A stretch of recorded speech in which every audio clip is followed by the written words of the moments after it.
ಕರ್ತನಲ್ಲಿ ಪ್ರೀತಿಯುಳ್ಳ ದೇವಜನರೇ, ನಾವು ಶ್ರಮ ದಿನಗಳಲ್ಲಿ ನಾವು ಧ್ಯಾನ ಮಾಡಲಿಕ್ಕೆ ಕೂಡಿ ಬಂದಿದ್ದೇವೆ. ವಿಶೇಷವಾಗಿ ದೇವರ ಮತ್ತು ಮಾನವರ ಪುನರ್ಸಂಧಾನದ ಈ ಒಂದು 40 ದಿವಸದ ಧ್ಯಾನಗಳಲ್ಲಿ ದೇವರು ತಿರುಗಿ ನಮ್ಮನ್ನು ಆತನ ಬಳಿಗೆ ಬರಲಿಕ್ಕೆ ಬೇಕಾದಂಥ ಮಾರ್ಗವನ್ನು, ಸತ್ಯವನ್ನು, ಪ್ರೀತಿಯನ್ನು ಈ ಧ್ಯಾನ ಸಮಯಗಳಲ್ಲಿ ತಿರುಗಿ ಅರ್ಥೈಸಿಕೊಳ್ಳಲಿಕ್ಕೆ ನಮ್ಮನ್ನು ನಡೆಸುವಂಥ ಸಮಯ. ಆದ್ದರಿಂದ ಈ ಪರಿಶುದ್ಧವಾದಂಥ ಅಥವಾ ಈ ಪವಿತ್ರವಾದಂಥ ದಿನಗಳಲ್ಲಿ ನಾವಿರುವಾಗ ನಮ್ಮನ್ನು ನಾವು ಪರೀಕ್ಷಿಸಿಕೊಂಡು ಕ್ರಿಸ್ತನ ಪ್ರೀತಿಯನ್ನು ಅರಿತುಕೊಂಡು ದೇವರ ಕಾರ್ಯಗಳನ್ನು ಸ್ಮರಿಸಿಕೊಂಡು ದೇವರಿಗೆ ಆತನ ಮಕ್ಕಳಾದಂಥ ನಾವು ಆತನ ಬಳಿಗೆ ಬರುವಂಥ ಮಾರ್ಗವನ್ನು ಕಂಡುಕೊಳ್ಳುವಂಥ ಈ ಸಮಯಕ್ಕೆ ದೇವರು ನಮ್ಮನ್ನು ನಡೆಸಿದ್ದಾನೆ. ಈ ಶ್ರಮ ದಿನದ ಧ್ಯಾನ ದೇವರಿಗೆ ಪ್ರೀತಿಯ ಮಕ್ಕಳಾಗಲಿಕ್ಕಾಗುವಂತೆ ನಮ್ಮನ್ನು ನಡೆಸುವಂಥ ಸಮಯ. ಆದ್ದರಿಂದ ಈ ಸಮಯವನ್ನು ದೇವರ ಕರಗಳಿಗೆ ಒಪ್ಪಿಸಿಕೊಡ್ತಾ ಮೌನವಾಗಿದ್ದು ಪ್ರಾರ್ಥನೆ ಮೂಲಕವಾಗಿ ನಾವು ಈ ಸಮಯವನ್ನು ಆತನ ಆಶೀರ್ವಾದಕ್ಕೋಸ್ಕರವಾಗಿ ಬೇಡಿಕೊಳ್ಳೋಣ. ಪ್ರೀತಿಯ ದೇವರೇ, ಈ ಪರಿಶುದ್ಧವಾದಂಥ ಈ ಶ್ರಮ ದಿನಗಳಲ್ಲಿ ನೀನು ದೇವಮಾನವರ ಸಂಬಂಧವನ್ನು ಬಲಪಡಿಸೋದಕ್ಕೋಸ್ಕರವಾಗಿ ನಿನ್ನ ಪ್ರೀತಿಯ ಕುಮಾರನನ್ನೇ ಈ ಲೋಕಕ್ಕೆ ಕಳಿಸಿ ಆತನ ಮೂಲಕವಾಗಿ ಲೋಕವನ್ನು ರಕ್ಷಣೆ ಮಾಡಿದಂಥ ದೇವರಲ್ಲ ಸ್ವಾಮಿ. ಆ ರಕ್ಷಣೆ ಮಾಡಿದಂಥ ಆ ಶ್ರೇಷ್ಠ ಕಾರ್ಯಗಳನ್ನು ವಿಶೇಷವಾಗಿ ನಿನ್ನ ಮಗನಾದಂಥ ಯೇಸು ಸ್ವಾಮಿ ನಮ್ಮೆಲ್ಲರಿಗೋಸ್ಕರವಾಗಿ ಪಟ್ಟಂಥ ಶ್ರಮೆಯನ್ನು, ಹಿಂಸೆಯನ್ನು, ನೋವನ್ನು ನಾವು ಈ ಸಮಯಗಳಲ್ಲಿ ಧ್ಯಾನ ಮಾಡುವಾಗ ಲೋಕದಲ್ಲಿ ಜೀವಿಸುವಂಥ ನಾವು ಅನೇಕ ವೇಳೆ ನಿನ್ನ ಸಂಬಂಧದಿಂದ ದೂರವಾದಂಥ ಪರಿಸ್ಥಿತಿಗಳು ಇದ್ದರೂ ಸ್ವಾಮಿ ಅದನ್ನು ಅರ್ಥೈಸಿಕೊಂಡು ನಾವು ಪಶ್ಚಾತ್ತಾಪದ ಮೂಲಕವಾಗಿ ನಿನ್ನ ಬಳಿಗೆ ಬಂದು ನಿನ್ನ ಪ್ರೀತಿಯನ್ನು ಕಂಡು ಸಂಪೂರ್ಣ ನಿನ್ನ ಆಶೀರ್ವಾದದ ಮಹಿಮೆಯ ರಾಜ್ಯದಲ್ಲಿ ಸೇರಲಿಕ್ಕಾಗುವಂಥ ಎಲ್ಲ ರೀತಿಯ ಬೋಧನೆಗಳನ್ನು, ತ್ಯಾಗದ ಜೀವಿತವನ್ನು ಈ ಸಮಯದಲ್ಲಿ ಕಂಡುಕೊಳ್ಳುವಾಗ ಮುಖ್ಯವಾಗಿ ನಿನ್ನ ವಾಕ್ಯದ ಮೂಲಕವಾಗಿ ನಮ್ಮನ್ನು ಮಾತನಾಡು, ನಮ್ಮ ಜೊತೆಲಿ ಪವಿತ್ರಾತ್ಮನ ಮೂಲಕ ನಡೆಸು ಸ್ವಾಮಿ. ನಾವು ಮಾಡುವಂಥ ಒಂದೊಂದು ಧ್ಯಾನ ಕೂಡ ನಿನ್ನ ಕೃಪೆಯಿಂದ ತುಂಬಿದಂಥ ಧ್ಯಾನವಾಗಲಿಕ್ಕಾಗುವಂತೆ ನಮ್ಮ ಜೀವನಗಳೇ ನಿನ್ನನ್ನು ಪರಿಚಯಿಸಿಕೊಂಡು ನಿನ್ನ ಬಳಿಗೆ ಬಂದು ನಿನ್ನ ಮಹಿಮೆಯ ಮಕ್ಕಳಾಗಿ ಬಲ ನಂಬಿಗಸ್ತರಾದಂಥ ಒಳ್ಳೆಯ ಆಳುಗಳು ನೀವೇನಂತ ಆಶೀರ್ವಾದಕ್ಕೆ ನಡೆಸುವಂತಾಗಲಿ ಸ್ವಾಮಿ. ನಿನ್ನ ಕೈಗಳಲ್ಲಿ ಈಗ ನೀನು ಮಾತನಾಡು ಸ್ವಾಮಿ. ನಾನು ಮಾತು ಬಲ್ಲವನಲ್ಲ, ಆದರೆ ಮಾತಾಡಿಸುವಂಥ ದೇವರು ನೀನು. ನಾವೆಲ್ಲರೂ ಕೂಡ ಜ್ಞಾನಿಗಳಲ್ಲ ಸ್ವಾಮಿ. ಅಜ್ಞಾನಿಗಳಾದಂಥ ನಮ್ಮನ್ನು ಜ್ಞಾನವಂತರನ್ನಾಗಿ ಮಾಡಿದಂಥ ದೇವರು ನೀನು ಮತ್ತು ಪ್ರೀತಿಸಿದ ದೇವರು ನೀನು. ನಿನ್ನ ಎಲ್ಲ ಆಶೀರ್ವಾದಗಳನ್ನು ಕಂಡುಕೊಳ್ಳುವಲ್ಲಿ ಈ ಸಮಯ ನಿನ್ನ ಕೃಪೆಯಿಂದ ತುಂಬಿಸಿ ಬೇಡುತ್ತಾ ನಮ್ಮ ಪ್ರಾರ್ಥನೆ ಯೇಸು ನಾಮದಲ್ಲಿ ಕೇಳಿದೆವರೇ, ಆಮೆನ್. ಕರ್ತನಲ್ಲಿ ಪ್ರೀತಿಯ ದೇವಜನರೇ, ಈ ದಿನದ ಧ್ಯಾನಕ್ಕಾಗಿ ಕೊಡಲ್ಪಟ್ಟಂಥ ಟಾಪಿಕ್ ಯಾವುದಂತ ಹೇಳಿದರೆ ಹೇರೋದನ ಮುಂದೆ ಆದ ವಿಚಾರಣೆ. ಹೇರೋದನ ಮುಂದೆ ಆದ ವಿಚಾರಣೆ ಮುಖ್ಯವಾಗಿ ದೇವರ ವಾಕ್ಯದ ಭಾಗ ಲೂಕನು ಬರೆದ ಸುವಾರ್ತೆ 23ನೇ ಅಧ್ಯಾಯ 5ನೇ ವಚನದಿಂದ 12ನೇ ವಚನದಲ್ಲಿರುವಂಥ ಮಾತು. ಲೂಕನು ಬರೆದ ಸುವಾರ್ತೆ 23ನೇ ಅಧ್ಯಾಯ 5ನೇ ವಚನದಿಂದ 12ನೇ ವಚನದಲ್ಲಿರುವಂಥ ಮಾತು.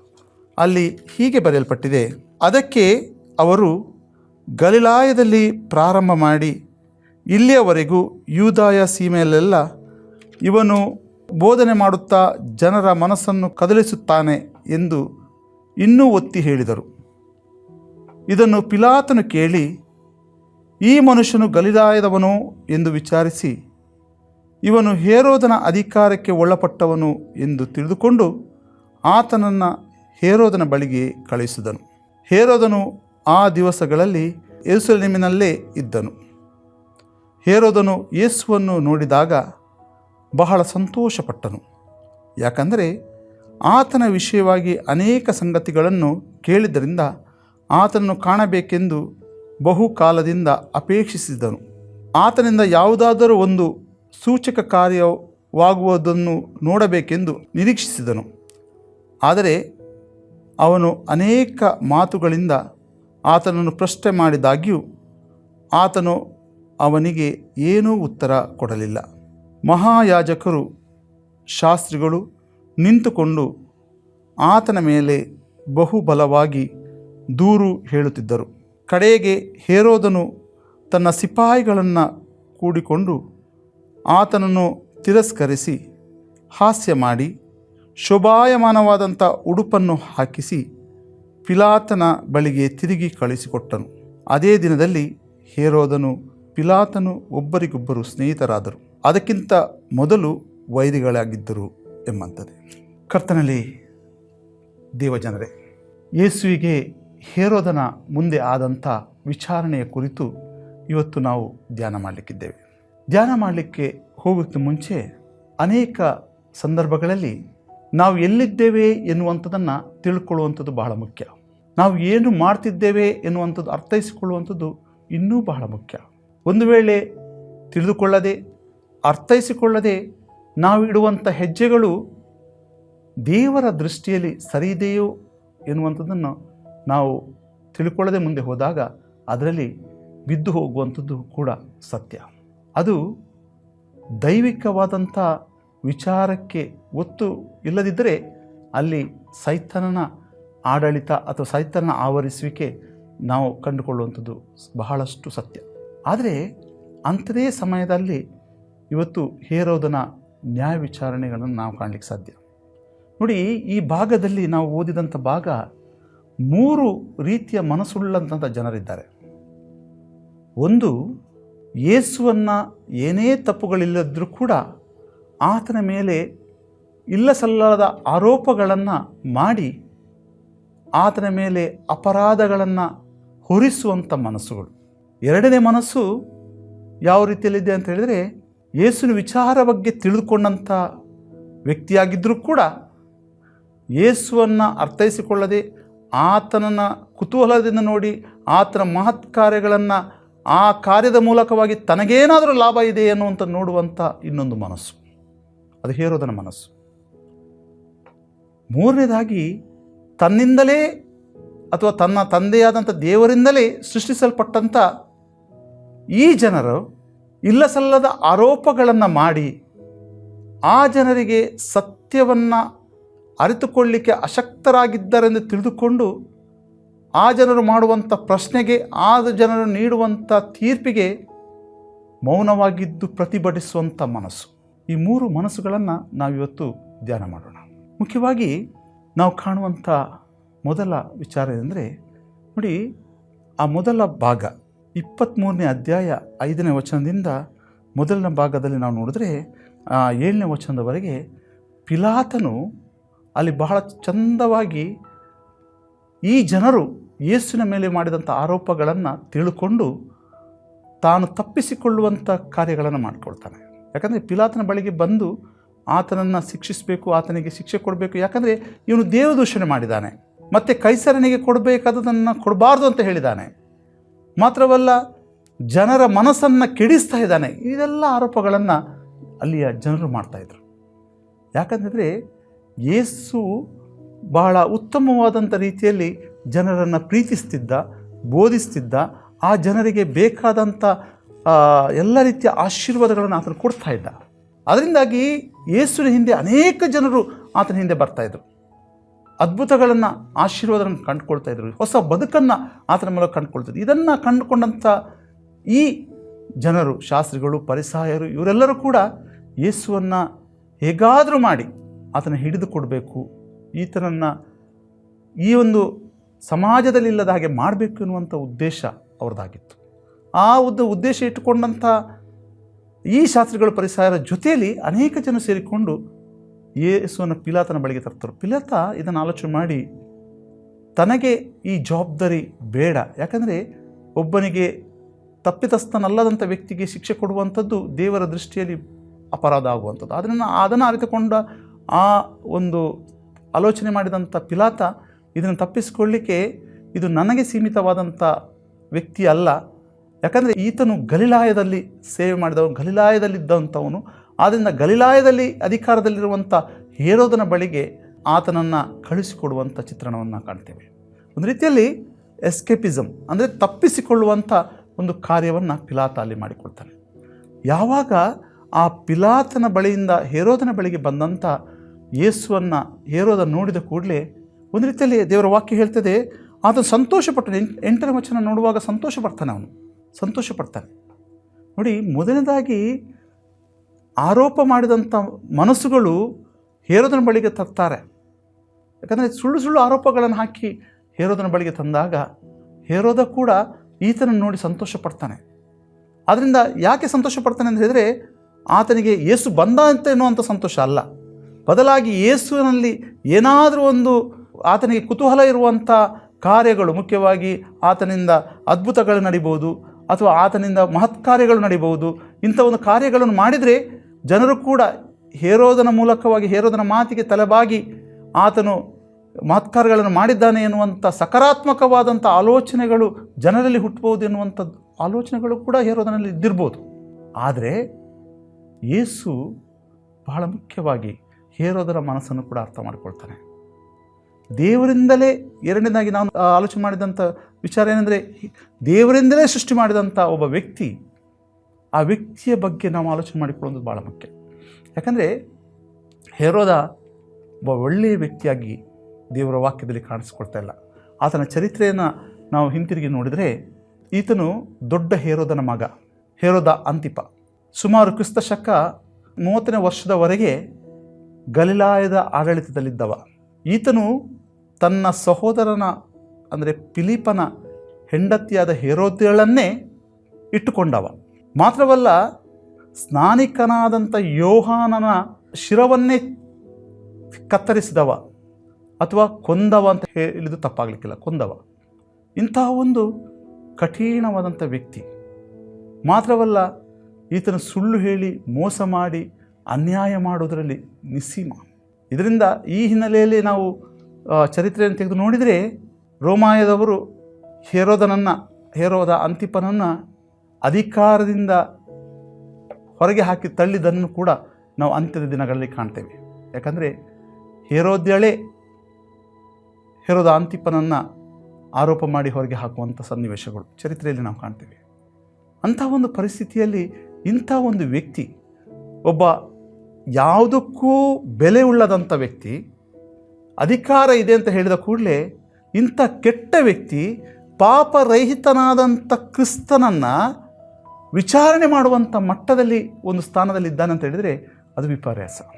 ಇನ್ನೊಂದು ಆಲೋಚನೆ ನಾವು ಮಾಡೋದಂತಾದರೆ ನೋಡಿ, ಯೇಸು ಸ್ವಾಮಿ ಏನೂ ಕೂಡ ಪಾಪ ಮಾಡದೆ ಪಾಪಿಯಾದಂಥ ಅಥವಾ ಪಾಪವನ್ನೇ ಮೈಗೂಡಿಸಿಕೊಂಡಂಥ ಮುಖ್ಯವಾದಂಥ ಅಧಿಕಾರದಲ್ಲಿದ್ದಂಥ ಹೇರೋದ ಅಂತಿಪನ ಬಳಿಗೆ ಬಂದಾಗ ಆತನು ಯೇಸುವಿನ ಗುಣಲಕ್ಷಣಗಳನ್ನು ಕಂಡು ಬದಲಾಗಬೇಕಾಗಿತ್ತು. ಆತನ ಮನಸ್ಸು ಬದಲಾಗಬೇಕಾಗಿತ್ತು, ಆತನ ವ್ಯಕ್ತಿತ್ವ ಬದಲಾಗಬೇಕಿತ್ತು, ಆತನು ಸಂಪೂರ್ಣವಾಗಿ ಕ್ರಿಸ್ತನನ್ನು ಆತುಕೊಳ್ಬೇಕಾಗಿತ್ತು, ಸತ್ಯವನ್ನು ಅರಿತುಕೊಳ್ಬೇಕಾಗಿತ್ತು. ಯಾಕೆ ಸತ್ಯವೇ ಆತನ ಬಳಿಗೆ ಬಂದಿತ್ತು. ಆದರೆ ಈ ಜನರ ಒತ್ತಡ, ಜನರ ಮಾತು, ಜನರ ಆ ಒಂದು ಘೋಷಣೆಯ ಮಾತುಗಳನ್ನು ಕೇಳಿ ಆತನು ಕೂಡ ತಾನು ಇದ್ದಂಥ ಸ್ಥಿತಿಯಲ್ಲಿ ಇದ್ದು ಇನ್ನಷ್ಟು ಪಾಪಕ್ಕೆ ಒಳಗಾಗ್ತಾನೆ. ಎಲ್ಲಿವರೆಗೆ ಅಂತಂದರೆ ಯೇಸುವನ್ನು ಅಪಹಾಸ್ಯಕ್ಕೆ ಒಳಪಡಿಸ್ತಾನೆ, ಅಪಹಾಸ್ಯ ಮಾಡ್ತಾನೆ. ಮಾತ್ರವಲ್ಲ, ಆತನಿಗೆ ರಾಜಕೀಯವಾದಂಥ ವಸ್ತ್ರವನ್ನು ತೊಡಿಸ್ತಾನೆ. ಎಷ್ಟು ಹಾಸ್ಯ ಮಾಡಲಿಕ್ಕಾಗ್ತದೆ, ಎಷ್ಟು ಅವಮಾನಗಳನ್ನು ಮಾಡಲಿಕ್ಕಾಗ್ತದೆ, ಆ ಮಟ್ಟದಲ್ಲಿ ಆತನು ಯೇಸುವನ್ನು ನೋಡ್ತಾನೆ. ಅದು ಯೇಸು ಏನೂ ಕೂಡ ಆತನ ಜೀವಿತದಲ್ಲಿ ಕಾರ್ಯ ತಪ್ಪಾಗಿ ಉತ್ತರ ಕೊಡೋದಿಲ್ಲ. ಅನೇಕ ಪ್ರಶ್ನೆಗಳನ್ನು ಮಾಡ್ತಾನೆ. ಹೇರೋದ ಅನೇಕ ಪ್ರಶ್ನೆಗಳನ್ನು ಯೇಸುವನ್ನು ಕೇಳ್ತಾನೆ, ಆದರೆ ಎಲ್ಲಿಯೂ ಕೂಡ ಬಾಯನ್ನು ಬಿಚ್ಚಲಿಲ್ಲ. ಆದರೆ ಈ ಬಾಯನ್ನು ಬಿಚ್ಚಲಿಲ್ಲ ಅಂತ ಹೇಳಿದರೆ ಆತನಿಗೆ ಅಶಕ್ತನಾದಂಥವ, ಬಲಹೀನನಾಗಿದ್ದಂಥ ವ್ಯಕ್ತಿ ಅಂತ ಹೇಳಿ ಅರ್ಥ ಅಲ್ಲ. ಮೂರನೇದಾಗಿ ನಾವು ಕಾಣುವಂಥದ್ದು ಭಾಳ ಸ್ಪಷ್ಟ, ಮೌನವಾಗಿದ್ದು ತನ್ನ ಪ್ರತಿಭಟನೆಯನ್ನು ತೋರಿಸಿದಂಥ ಮನಸ್ಸು. ಕೆಲವೊಮ್ಮೆ ಇವತ್ತು ಮುಂಜಾನೆ ಹೊತ್ತಿನಲ್ಲಿ ನಾನು ಒಂದು ವಾಕ್ಯ ನನಗೆ ಬಂತು, ದೇವರ ವಾಕ್ಯ ಅಲ್ಲ, ಒಂದು ವಾಟ್ಸಪ್ನಲ್ಲಿ ಒಂದು ಮಾತು ಕಂಡು, ಕುದಿಯುವಂಥ ನೀರಿನಲ್ಲಿ ನಮ್ಮ ಮುಖ ಕಾಣಲಿಕ್ಕೆ ಸಾಧ್ಯ ಇಲ್ಲ ಅಂತೆ. ಕುದಿಯುವಂಥ ನೀರಿನಲ್ಲಿ ಯಾವಾಗಲೂ ಕೂಡ ನಮ್ಮ ಮುಖ ಕಾಣಲಿಕ್ಕೆ ಸಾಧ್ಯ ಇಲ್ಲ. ಆದರೆ ಆ ನೀರು ತಣ್ಣಗಾದರೆ ನಮ್ಮ ಮುಖಗಳನ್ನು ಕಾಣ್ಬೋದು. ಅದೇ ರೀತಿಯಲ್ಲಿ ಸಿಟ್ಟಿನಲ್ಲಿದ್ದಂಥ ಪರಿಸ್ಥಿತಿಯಲ್ಲಿ ನಮ್ಮ ಯಾವುದೇ ಸತ್ಯಗಳು ಕಾಣಲಿಕ್ಕೆ ಸಾಧ್ಯ ಇಲ್ಲ, ಯಾವುದೇ ಸತ್ಯಗಳು ಹೊರಗೆ ಬರಲಿಕ್ಕೆ ಸಾಧ್ಯ ಇಲ್ಲ. ಅಲ್ಲಿ ಅನ್ಯಾಯಗಳೇ, ಅಪಮಾನಗಳೇ, ನಿಂದನೆಗಳೇ ಸಹಜ. ಆದರೆ ಯೇಸು ಇದೊಂದು ಪರಿಸ್ಥಿತಿಯನ್ನು ಅರ್ಥ ಮಾಡಿಕೊಂಡು ಇದು ಮಾತು ಒಂದು ರೀತಿಯಲ್ಲಿ ಈಗಿನ ಪ್ರಸ್ತುತ ದಿನಗಳಲ್ಲಿ ನಮ್ಮೆಲ್ಲರಿಗೂ ಕೂಡ ಅನ್ವಯವಾಗುವಂಥದ್ದು. ಆದ್ದರಿಂದ ಯಾವಾಗ ಸಿಟ್ಟಾಗಲಿ ಅಥವಾ ಇಂಥ ಒಂದು ಪರಿಸ್ಥಿತಿಯಲ್ಲಿ ಇದ್ದಂಥ ಜನರ ಮಧ್ಯದಲ್ಲಿ ನಾವು ಯಾವಾಗ ಅದಕ್ಕೆ ಪ್ರತ್ಯುತ್ತರವನ್ನು ಕೊಡ್ತಾ ಹೋದರೆ ಆ ಪ್ರತ್ಯುತ್ತರಕ್ಕೆ ಎಲ್ಲಿಯೂ ಕೂಡ ಸರಿಯಾದಂಥ ಸಕಾರಾತ್ಮಕವಾದಂಥ ನಿಲುವು ಸಿಕ್ಕಲಿಕ್ಕೆ ಸಾಧ್ಯ ಇಲ್ಲ, ಅಥವಾ ಒಂದು ಸಕಾರಾತ್ಮಕವಾದಂಥ ಎಲ್ಲ ರೀತಿಯ ಕಾರ್ಯಗಳು ನಡೆಯಲಿಕ್ಕೆ ಸಾಧ್ಯ ಇಲ್ಲ. ಆದರೆ ಆ ಸತ್ಯವನ್ನು ಅಥವಾ ಆ ಒಂದು ಸತ್ಯದ ಕಾರ್ಯಗಳನ್ನು ಕಂಡುಕೊಳ್ಬೇಕಂತಾದರೆ ಎಲ್ಲಿ ಅನ್ಯಾಯದ ವಿರುದ್ಧ ನಾವು ಮೌನವಾಗಿದ್ದಾಗ ಅದರ ಒಂದು ರೀತಿಯಲ್ಲಿ ಆ ಮೌನವೇ ಒಂದು ಪ್ರತಿಭಟನೆ ಆಗ್ತದೆ. ಯಾಕಂದರೆ ದೇವರ ವಾಕ್ಯದಲ್ಲಿ ನಾವು ಕಾಣುವಂಥದ್ದು ಬಹಳ ಸ್ಪಷ್ಟವಾಗಿ ವಿಮೋಚನಾ ಕಾಂಡ 14ನೇ ಅಧ್ಯಾಯ 14ನೇ ವಚನದಲ್ಲಿ, ಯೆಹೋವನೇ ನಿಮಗಾಗಿ ಯುದ್ಧ ಮಾಡುವನು, ನೀವಂತೂ ಸುಮ್ಮನೆ ಇರ್ರಿ ಅನ್ನುವಂಥದ್ದು. ಯಾಕಂದರೆ ದೇವರ ಮಕ್ಕಳು ನಾವು, ನಮ್ಮ ಜೊತೆಯಲ್ಲಿರುವ ಆತನ ಯಾರಂದರೆ ದೇವರು. ನಮ್ಮ ಜೊತೆಯಲ್ಲಿ ಈ ದೇವರಿದ್ದಾಗ ನಮಗೆ ಬರುವಂಥ ಯಾವುದೇ ಸೈತನ ಕಾರ್ಯಗಳಿರ್ಬೋದು ಅಥವಾ ಯಾವುದೇ ರೀತಿಯ ಕಷ್ಟಕರ ಪರಿಸ್ಥಿತಿಗಳಿರ್ಬೋದು, ಕಷ್ಟಕರವಾದಂಥ ಸ್ಥಿತಿಗತಿಗಳನ್ನು ನಾವು ಎದುರಿಸುವಂಥ ಸನ್ನಿವೇಶದಲ್ಲಿ ನಾವೊಬ್ಬರೇ ಹೋರಾಡಬೇಕಾಗಿಲ್ಲ. ದೇವರ ವಾಕ್ಯ ಹೇಳ್ತದೆ, ನೀವು ಮೌನವಾಗಿರ್ರಿ, ಸುಮ್ಮನಿರ್ರಿ, ನಿಮ್ಮ ಪರವಾಗಿ ಹೋರಾಟ ಮಾಡುವವನು ದೇವರು. ಯಾಕಂದರೆ ಯೇಸು ತನ್ನ ಕೊನೆಯ ಕ್ಷಣದಲ್ಲಿ ಕೂಡ ನಮಗೆ ತಿಳಿಸಿಕೊಟ್ಟಂಥದ್ದಿದೆ, ನೀವು ಮೌನವಾಗಿರಬೇಕು. ಆ ಮೌನ ಒಂದು ರೀತಿಯಲ್ಲಿ ಅವರಿಗೆ ಪ್ರತಿಷ್ಠೆ. ಯಾಕೆ ಇವನು ಇಷ್ಟೆಲ್ಲ ಆದರೂ ಕೂಡ ಮೌನವಾಗಿದ್ದಾನೆ ಎನ್ನುವಂಥ ಪ್ರತಿಭಟನೆಯನ್ನು ಯೇಸು ತೋರಿಸ್ಕೊಳ್ತಾರೆ. ಒಂದು ವೇಳೆ ಅವರಿಗೆ ಪ್ರತಿಯಾಗಿ ಯೇಸು ಕೂಡ ಮಾತಾಡ್ತಾ ಹೋದರೆ ಅಲ್ಲಿ ಇನ್ನಷ್ಟು ಗಲಭೆಗಳು, ಇನ್ನಷ್ಟು ತೊಂದರೆಗಳು, ಇನ್ನೊಂದು ರೀತಿಯಲ್ಲಿ ಆ ಪರಿಸ್ಥಿತಿಗಳು ಉದ್ಭವವಾಗುವಂಥದ್ದು ಸಹಜ. ಆದರೆ ಯೇಸು ಒಂದನೇದಾಗಿ ನ್ಯಾಯ ವಿಚಾರಣೆಗೆ ಯೋಗ್ಯರಲ್ಲದಂಥ ವ್ಯಕ್ತಿಯ ಮುಂದೆ ತನ್ನ ಮಾತುಗಳನ್ನು ಆಡಲಿಕ್ಕೆ ಇಷ್ಟಪಡೋದಿಲ್ಲ, ಮೌನವಾಗಿರ್ತಾನೆ. ಯಾಕಂದರೆ ಆತನಲ್ಲಿ ನ್ಯಾಯವೇ ಸಿಕ್ಕುವುದಿಲ್ಲ. ಆತನೊಬ್ಬ ತನ್ನ ಸಹೋದರನ ಹೆಂಡತಿಯನ್ನೇ ಇಟ್ಟುಕೊಂಡವ, ಮಾತ್ರವಲ್ಲ ದೇವರು ಕಳಿಸಿಕೊಟ್ಟಂಥ ದೇವಮಾನವನನ್ನೇ ಕೊಂದವ. ಅಂತಹ ಒಂದು ವ್ಯಕ್ತಿಯಲ್ಲಿ ನ್ಯಾಯವನ್ನು ಕಂಡುಕೊಳ್ಳಲಿಕ್ಕೆ ಸಾಧ್ಯವ, ಆತನಲ್ಲಿ ನ್ಯಾಯ ತೀರ್ಪು ಸಿಕ್ಕಲಿಕ್ಕೆ ಸಾಧ್ಯವ ಎನ್ನುವಂಥ ವಿಚಾರಗಳನ್ನು ಅರಿತುಕೊಂಡಂಥ ಯೇಸು ಮೌನ ತಾಳ್ತಾನೆ. ಮೌನವೇ ಆತನಿಗೆ ಇನ್ನೊಂದು ಹೆಜ್ಜೆಗೆ ನಡೆಸಲ್ಪಡ್ತದೆ. ಮುಖ್ಯವಾಗಿ ಅದಕ್ಕೆ ಉತ್ತರ ಸಿಕ್ಕದಾಗ ಆ ಹೇರೋದ ತಿರುಗಿ ಅವನನ್ನು ಅಪಮಾನಿಸಿ ಪಿಲಾತನ ಬಳಿಗೆ ಹಿಂತಿರುಗಿ ಕಳಿಸ್ತಾನೆ.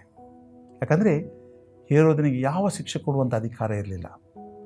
ನ್ಯಾಯ ತೀರ್ಪು ಮಾಡ್ಬೋದಿತ್ತು, ಆದರೆ ಶಿಕ್ಷೆ ಕೊಡುವಂಥ ಅಧಿಕಾರ ಇರುವಂಥದ್ದು ಪಿಲಾತನಿಗೆ. ಆದ್ದರಿಂದ ಪಿಲಾತ ತನ್ನ ಜವಾಬ್ದಾರಿಯನ್ನು ಮುಂದುವರಿಸಬೇಕಾಗಿತ್ತು. ಕರ್ತನ ಪ್ರೀತಿ ಆದ್ಮೇಲೆ ಇವತ್ತು ನಾವು ಆಲೋಚನೆ ಮಾಡಿಕೊಳ್ಬೇಕು. ನಾವು ಕೂಡ ಇವತ್ತಿಗೆ ಇಂಥ ಒಂದು ಪರಿಸ್ಥಿತಿಗೆ ಹೊರತಾಗಿಲ್ಲ. ಯಾಕಂದರೆ ನಮ್ಮ ಸುತ್ತಮುತ್ತಲೂ ಕೂಡ ಇಂಥ ಜನರೇ ಇದ್ದರು. ನಮ್ಮನ್ನು ಸುಮ್ಮನೆ ಆರೋಪ ಮಾಡಿ ನಮ್ಮನ್ನು ತಪ್ಪಿಗೆ ಶಿಕ್ಷಿಸುವಂಥ ಜನರು ಇದ್ದಾರೆ. ತಪ್ಪು ಮಾಡದೆಯೇ ನಾವು ತಪ್ಪಿತಸ್ಥರಂತ ಹೇಳುವಂಥ ವ್ಯಕ್ತಿತ್ವ ಉಳ್ಳಂಥ ಜನರು ನಮ್ಮ ಸುತ್ತಮುತ್ತಲಿದ್ದಾರೆ. ಆದರೆ ಅಂಥ ಜನರ ಮಧ್ಯದಲ್ಲಿ ನಾವು ಹೇಗಿರಬೇಕು?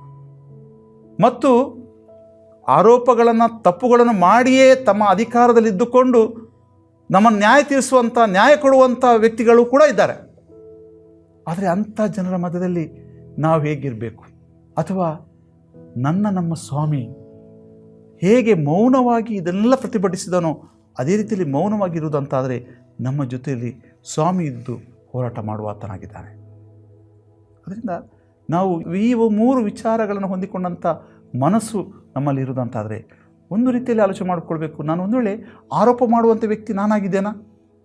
ಅಥವಾ ನಾನು ತಪ್ಪಿತಸ್ಥನಾಗಿದ್ದುಕೊಂಡು ಇನ್ನೊಬ್ಬನ ನಾನು ಯೋಗ್ಯನಲ್ಲದಿದ್ದರೂ ಕೂಡ ಇನ್ನೊಬ್ಬರ ನ್ಯಾಯ ತೀರಿಸುವಂಥ ವ್ಯಕ್ತಿ ನಾನಾಗಿದ್ದೇನಾ? ಅಥವಾ ಮೌನವಾಗಿದ್ದು ಸತ್ಯಕ್ಕೆ ಜಯ ಕೊಡುವಂಥ ವ್ಯಕ್ತಿ ನಾನಾಗಿದ್ದೇನಾ? ಈ ಶ್ರಮ ದಿನಗಳಲ್ಲಿ ಆಲೋಚನೆ ಮಾಡಿಕೊಳ್ಳೋಣ. ಒಂದು ವೇಳೆ ನಾವು ಈ ಮೊದಲಿನ 2 ಗುಣಗಳನ್ನು ಹೊಂದಿಕೊಂಡ ವ್ಯಕ್ತಿ ನಾವು ಆಗದಿದ್ದರೆ ನಿಜವಾಗಲೂ ಕೂಡ ಕ್ರಿಸ್ತನ ಮಗನು ಮಗಳಾಗಲಿಕ್ಕೆ ಸಾಧ್ಯ. ಈ ಶ್ರಮ ಧ್ಯಾನ, ಈ ಒಂದು ಧ್ಯಾನ, ಹೇರೋದನ ಮುಂದೆ ಆದಂಥ ನ್ಯಾಯ ವಿಚಾರಣೆ ನಿಜವಾಗಲೂ ಕೂಡ ಕ್ರಿಸ್ತನನ್ನು ಆ ಮೌನವಾಗಿದ್ದಾನೆ, ಬಲಹೀನತೆಯಲ್ಲಿ ಇದ್ದಾನೆ ಎನ್ನುವಂಥ ಆಲೋಚನೆ ಅಲ್ಲ. ದೇವ ಜನರ ಪ್ರೀತಿಯನ್ನು ಕಂಡುಕೊಂಡಂಥ ಕ್ರಿಸ್ತನ ಪ್ರೀತಿಯಲ್ಲಿ ನೆಲೆಗೊಳ್ಳುವಂಥದ್ದು ಬಹಳ ಮುಖ್ಯ. ಆ ಹೇರೋದನ ವ್ಯಕ್ತಿಗಿರ್ಬೋದು ಅಥವಾ ಆರೋಪ ಮಾಡಿದಂಥ ವ್ಯಕ್ತಿತ್ವ ಉಳ್ಳಂಥ ಜನರಿರ್ಬೋದು, ಅಂಥ ವ್ಯಕ್ತಿಗಳಲ್ಲಿ ನಾವು ಒಬ್ಬರಾಗದೆ ಕ್ರಿಸ್ತನ ವ್ಯಕ್ತಿತ್ವ ಅಥವಾ ಕ್ರಿಸ್ತನ ಮನಸ್ಸನ್ನು ಹೊಂದಿಕೊಂಡಂಥ ಮಕ್ಕಳಾಗಿ ಆತನ ಪ್ರೀತಿಸುವಂಥ ಜನರ ಮಧ್ಯದಲ್ಲಿ ಜೀವಿಸೋಣ. ದೇವರು ನಮ್ಮನ್ನು ಆಶೀರ್ವದಿಸಲಿ. ಈ ಧ್ಯಾನದಲ್ಲಿ ನಿಜವಾಗಲೂ ಕೂಡ ದೇವರ ಮಕ್ಕಳಾಗಿ ದೇವರ ಮಹಿಮೆಯನ್ನು ಕಾಣುವಂಥ ಒಂದು ಶ್ರೇಷ್ಠವಾದಂಥ ದಿನದಲ್ಲಿ ನಾವಿರುವಾಗ ದೇವಮಾನವರ ಸಂಬಂಧ ಈ ಮೂಲಕ ನಾವು ಒಟ್ಟಾಗಿ ಒಂದು ವೇಳೆ ಹಿಂದಿನ ಮುಖ್ಯವಾಗಿ ಹೆರೋದನ ಮನಸ್ಸನ್ನು ಅಥವಾ ಅಲ್ಲಿರುವಂಥ ಶಾಸ್ತ್ರಿಗಳ ಪರಿಸರ ಮನಸ್ಸನ್ನು ಇಟ್ಟುಕೊಳ್ಳದೆ ಕ್ರಿಸ್ತನ ಮನಸ್ಸನ್ನು ಇಟ್ಟುಕೊಂಡು ನಾವು ಮುಂದೆ ಹೋಗುವುದಂತಾದರೆ ಕ್ರಿಸ್ತನ ದೇಹದಲ್ಲಿ ಅಂಗವಾಗಿ ಆಶೀರ್ವಾದವನ್ನು ಈ ಒಂದು ಶ್ರಮ ದಿನಗಳಲ್ಲಿ ಕಾಣಲಿಕ್ಕಾಗ್ತದೆ. ಅಂಥ ಜೀವಿತವನ್ನು ಕಾಣಲಿಕ್ಕಾಗೋದು ದೇವರು ಸಹಾಯ ಮಾಡಲಿ. ಆಮೇಲೆ ಪ್ರಾರ್ಥನೆ ಮಾಡೋಣ. ಪ್ರೀತಿಯ ದೇವರೇ, ನಿನ್ನ ವಾಕ್ಯವನ್ನು ಧ್ಯಾನ ಮಾಡಿದ್ದೇವೆ ಸ್ವಾಮಿ. ಹೆರೋದನ ನ್ಯಾಯ ವಿಚಾರಣೆಯ ಸಂದರ್ಭದಲ್ಲಿ ಆತನ ಸುತ್ತಮುತ್ತಲೂ ಇದ್ದಂಥ ವ್ಯಕ್ತಿಗಳ ವಿಚಾರದಲ್ಲಿ, ಅವರ ಮನಸ್ಸುಗಳ ವಿಚಾರದಲ್ಲಿ ನಾವು ಧ್ಯಾನ ಮಾಡಿದ್ದೇವೆ. ಹೌದು ಸ್ವಾಮಿ, ಆರೋಪ ಮಾಡುವಂಥ ಮನಸ್ಸುಗಳಿತ್ತು, ಯೇಸುವನ್ನು ಅವಮಾನಿಸುವಂಥ ಮನಸ್ಸಿತ್ತು. ಆದರೆ ಇಂಥ ಮನಸ್ಸಿನಿಂದ ಯೇಸು ಮೌನವಾಗಿ ಅದನ್ನು ಪ್ರತಿಭಟಿಸಿ ಸ್ವಾಮಿ ಆ ಜನರಿಗೆ ಶ್ರೇಷ್ಠವಾದಂಥ ಬೋಧನೆಯನ್ನು ನೀಡಿದ ಹಾಗೆ ನೀವು ಮೌನವಾಗಿರ್ರಿ, ನಿಮ್ಮ ಜೊತೆಯಲ್ಲಿ ಇರುವವನು ಯೆಹೋವನೇ, ನಿಮ್ಮ ಜೊತೆಯಲ್ಲಿದ್ದುಕೊಂಡು ಯುದ್ಧ ಮಾಡುವವನು ಯೆಹೋವನೇ ಅನ್ನುವಂಥ ಧೈರ್ಯವನ್ನು, ಬಲವನ್ನು ಸ್ವಾಮಿ ಈ ಧ್ಯಾನದ ಮೂಲಕವಾಗಿ ನಮಗೆ ಕೊಟ್ಟಿದ್ದಾನೆ. ಆದ್ದರಿಂದ ನಮ್ಮ ಮೇಲೆ ಸುಳ್ಳು ಆರೋಪ ಮಾಡುವಂಥ ಸಮಾಜಗಳು, ವ್ಯಕ್ತಿಗಳು, ಸ್ವರಗಳು, ಮನಸ್ಸುಗಳು ಇರ್ಬೋದು ಸ್ವಾಮಿ. ಆದರೆ ನೀನು ನಮ್ಮ ಜೊತೆಲಿರುವುದಂತಾದರೆ ಇಂಥ ಒಂದು ಸ್ಥಿತಿಗತಿಯಿಂದ ನಾವು ಬಿಡುಗಡೆ ಹೊಂದಲಿಕ್ಕೆ ಸಾಧ್ಯ. ನಿಜವಾದಂಥ ಸತ್ಯದ ಆತ್ಮನನ್ನು, ಸತ್ಯದ ದೇವರನ್ನು ಕಂಡುಕೊಂಡು ನಿನ್ನ ಪ್ರೀತಿಯನ್ನು ನೆಲೆಗೊಳ್ಳಲಿಕ್ಕೆ ಸಾಧ್ಯ. ಅದರಿಂದ ಅಂಥ ಒಂದು ನೆಲೆಗೊಳ್ಳುವಿಕೆಗೆ ನೀನೇ ನಮ್ಮೆಲ್ಲರ ಜೊತೆಲಿದ್ದುಕೊಂಡು ಕಾರ್ಯ ಮಾಡೋದು ಬೇಡುತ್ತಾ ನಮ್ಮ ಹೃದಯ ಪ್ರಾರ್ಥನೆ ವಿಜ್ಞಾಪನೆಯನ್ನು, ಈ ಧ್ಯಾನದ ಮುಂದಿನ ಹೆಜ್ಜೆಯ ಜೀವಿತವನ್ನು ನೀನು ಆಶೀರ್ವದಿಸಲು ಬೇಡುತ್ತಾ ನಮ್ಮ ಪ್ರಾರ್ಥನೆ ಯೇಸುವಿನ ಕೇಳಿದೇವೆ. ಆಮೆನ್. ಸುವಾರ್ತೆ ತಲುಪದ ಊರು ಇರಲೇಬಾರದು, ಸಭೆಯೂ ಇಲ್ಲದ ಗ್ರಾಮ ಇರಬಾರದೆಲ್ಲಿಯೂ. ಸುವಾರ್ತೆ ತಲುಪದ ಊರು ಇರಲೇಬಾರದು, ಸಭೆಯೂ ಇಲ್ಲದ ಗ್ರಾಮ ಇರಬಾರದೆಲ್ಲಿಯೂ. ಇದುವೇ ಇದುವೇ ಇದುವೇ ನಮ್ಮ ಬಯಕೆ, ಇದುವೇ ಇದುವೇ ಇದುವೇ ನಮ್ಮ ಗುರಿಯು. ಇದುವೇ ಇದುವೇ ಇದುವೇ ನಮ್ಮ ಬಯಕೆ, ಇದುವೇ ಇದುವೇ ಇದುವೇ ನಮ್ಮ ಗುರಿಯು. ಸುವಾರ್ತೆ ತಲುಪದ ಊರು ಇರಲೇಬಾರದು, ಸಭೆಯೂ ಇಲ್ಲದ ಗ್ರಾಮ ಇರಬಾರದೆಲ್ಲಿಯೂ. ಸುವಾರ್ತೆ ತಲುಪದ ಊರು ಇರಲೇಬಾರದು,